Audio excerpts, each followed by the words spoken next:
I started a new job at this high school, and you'd think that after 30 years working maintenance at high schools, nothing would surprise me anymore. But what happened on the last day of school last year? I still don't have the words for it. It was my job to clean out the lockers. Standard end-of-year routine. Kids leave half their lives behind. Broken pens, moldy lunchboxes, forgotten hoodies. Nothing out of the ordinary. That afternoon, I was making my way down the east hallway, on the senior wing side. Most of the lockers were already cleared out by then, with only just a few stragglers left. Then, I got a locker 309, because it was the only one that wouldn't open. The key didn't work, neither did the combination. It was locked from the inside. That didn't make sense. I radioed down to the office to ask if it was assigned to anyone this year. The secretary hesitated, then said, "That locker's been off the list for years. We don't assign it." When I asked why, she got quiet. Then she finally said, "No one's used that locker since the girl went missing." That stopped me. I asked what girl. She said, "Just leave that one for now, Rick," and hung up. I wasn't about to. I went back with a pry bar. It took some effort, but I got it open. The locker door creaked like something in a haunted house. Inside was a full stack of textbooks, a denim jacket hanging neatly on the hook, and a notebook covered in glitter stickers that said, "Class of 2003. There was dust on everything. But the strangest part? Tucked in the back of the locker, I found an old flip phone. It looked dead, but when I flipped it open it lit up. No lock screen. Just open. Then it buzzed in my hand. One new text from a contact labeled Mom. It said, "Don't forget your ride is waiting. Happy last day of school, sweetheart." I nearly dropped the thing. Before I could react, another message came through. "We're proud of you, honey. Come outside." I backed away. My heart was pounding. I went to the front office with a box of all the things from the locker. I asked the secretary for the girl's name. The secretary didn't want to say, but finally told me. Natalie James, class of 2003. She vanished the day of graduation. Walked out to meet her parents in the parking lot and never made it there. I asked if the family ever got closure. She said, "No, but her mom never changed her number." The secretary said that every year, on the last day of school, she still sends Natalie a text. And somehow this year, the message came through. When I went back the next morning, the box was gone. And as for the locker, it was sealed shut, painted over like it had never existed. But I swear, when I walked past it on my way out that day, I heard the faint sound of a ringtone from the other side of the locker door. I'll be honest, by the time the last day of school rolled around, I was coasting. Finals were done, grades were in, and all anyone really cared about was yearbooks, parties, and getting out of there.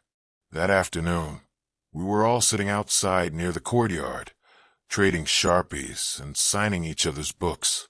You know the usual. "Don't forget me," or "See you this summer." I wasn't really reading the messages.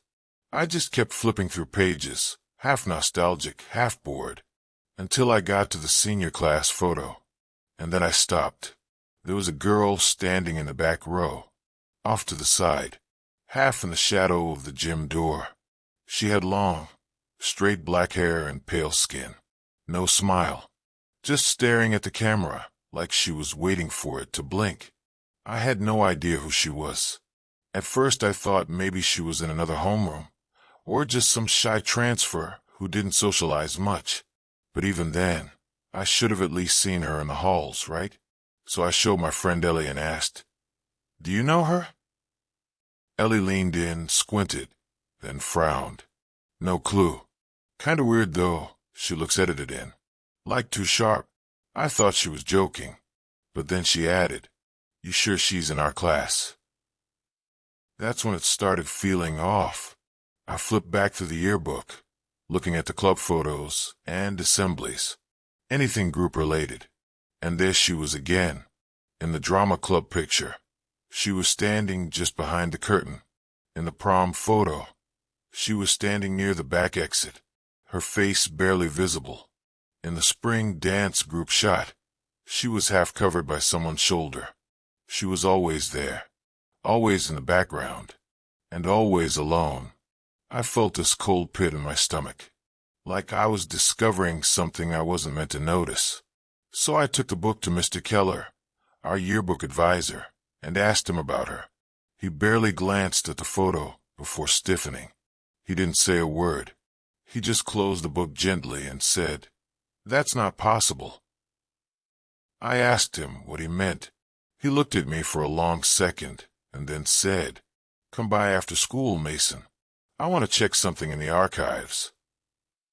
But when I showed up later, his classroom was dark and locked, with no sign of him. I left confused, but not overly concerned. I figured maybe he forgot. That night, I was at home in my room, flipping through the book again, trying to convince myself I was just overthinking it. But something kept pulling me back to that girl's face. Eventually, I brought the book downstairs and asked my mom if she recognized her. She looked and froze. And then she quietly said, "Mason, that looks like Vanessa Cole." I didn't know the name. "Who?" I asked. "She was in my class. Back in '96. There was an accident. She died a few weeks before graduation. Her car hit black ice going down that old stretch near Hollow Creek." I felt my stomach drop. Then Mom said something else, almost under her breath. "But that can't be her. She'd be almost 45 by now." I went back upstairs and flipped to the messages section of my yearbook, the place where people scribbled goodbye notes and inside jokes. And right beneath my name, in a script I didn't recognize, was a message. "See you next year. Vanessa." I ran my fingers over it.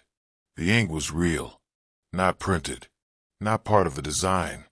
It was written by hand. And when I turned back to the senior photo one last time, she was smiling now. I know how crazy this sounds. I even tried to scan the yearbook photo later, thinking maybe something would show up digitally. But on the scan, she wasn't there. The last day of school never feels real. People treat it like it's just another day. But you can feel something shift. Like the walls know you're not coming back. Most of the seniors had already cleared out by noon. There was final assembly, and then a blur of handshakes, photos, and locker slams. I stayed behind to grab my final art portfolio from room 108. That was Mr. Evans' room. He'd been teaching art at our school for as long as anyone could remember. Always wore a brown corduroy jacket, no matter the season. Always smelled faintly of paint thinner and black coffee. He was strange, yeah, but in the harmless, eccentric teacher kind of way. He'd give us cryptic art prompts like, "Draw your most persistent fear," or "Paint what watches you when you sleep." That kind of weird. He disappeared sometime in April. One Monday, he just didn't show up. No warning. No explanation. The office said it was medical leave. That's all. After that, a long-term sub took over. But Mr. Evans' room stayed the same. His mug, his sketches, even his jacket, still draped over his chair like he might walk back in at any moment. So when I opened the door to room 108 on the last day, I expected it to be empty. Instead, he was there, sitting at his desk, his back turned to me. My first thought was, "Oh, he came back early." My second thought was, why didn't anyone say anything? He was perfectly still, facing the window, like he was watching something outside. I hesitated at the door, then said, "Mr. Evans, I'm just grabbing my portfolio. Didn't think you'd be back."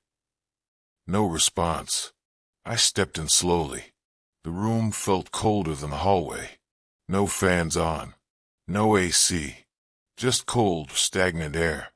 Hey, sorry if this is a bad time. I just need to grab my stuff from the shelf by the easels. Still nothing. I walked a few more steps in. That's when I noticed something was off. The skin on his hands looked tight and pale like wax. His head tilted slightly, too far to the side. It was unnatural. Then he spoke. You shouldn't be here. His voice was deep and slurred, like it came from the back of his throat. I stopped moving. My heart started pounding, but I couldn't move my feet. I didn't mean to interrupt. I managed. I just need. And then he turned around. Or something did. He was wearing his jacket, sure. And his face. But the face wasn't right. The eyes were wide. Too wide. The pupils weren't centered. They floated, like they were painted on glass. The mouth was stretched into a grin that didn't move when it spoke again. You always come back. Then it stood, joints cracking, limbs jerking like it didn't quite remember how to use them. I backed toward the door, my hand on the knob. That thing took a step toward me and said, in that broken, rasping voice, "They never learn. They always want more." I didn't wait. I yanked open the door and ran, down the hall, past the lockers, and finally out through the back exit. I didn't stop until I was halfway home. I didn't tell anyone. Who would believe me anyway? A week later, the local news ran a short piece. Hikers had found a body in the woods, about a mile behind the school. It was badly decomposed, but they identified him by dental records. Mr. Daniel Evans died sometime in mid-April. Estimated time of death, April 14th. Right around when he stopped showing up to class. So now I keep asking myself, if Mr. Evans was already dead, who or what did I see in room 108?